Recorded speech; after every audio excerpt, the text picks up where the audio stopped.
Hello hi friends, welcome back to my channel. ఎందుకో తెలీదు నాకు ఈ రోజు అయితే ఈ వంట అయితే తినాలనిపించింది. సో ఇది వచ్చేసి కొమ్ము శనగలు ఉల్లగడ్డ కర్రీ అనమాట. మొత్తంగా అయితే జీడిపప్పు టమాటో అవన్నీ వేసి పేస్ట్ అయితే చేసేసి ఫ్రై అయితే చేస్తున్నాను.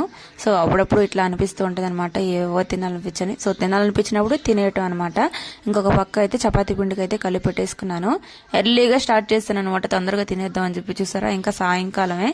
సో నా మతి మరిపి ఏంటంటే వంట చేయాలనే తొందరలోని పచ్చిమిరపకాయ కరివేపాకు కూడా ఫస్ట్ వేయనే లేదు. సో ఇట్లా ఉంటదన్నమాట నా తొందర. సో ఇంకా చపాతీలు అయితే రుద్దేసుకొని అంటే టైము చపాతీ రుద్దుకుంటూ ఒక పక్క చేసుకుంటూ ఒక పక్క అయితే కాల్చుకుంటున్నాను అనమాట. మా అత్తమ్మ అయితే ఫంక్షన్కి అయితే వెళ్ళారు. సో ఫంక్షన్ నుంచి వస్తూ అయితే ఒక రిటర్న్ గిఫ్ట్ ఉంటుంది కదా, అయితే తీసుకొచ్చారనమాట. నాకైతే బ్యాగ్ అయితే చాలా బాగా నచ్చింది. అన్నిటికీ క్యారీ లంచ్ బ్యాగ్ కూడా యూజ్ అవుతుంది. సో ఈ గిఫ్ట్ వచ్చేసి పూల బుట్టలాగా ఉంటుంది కదా, అవన్నమాట.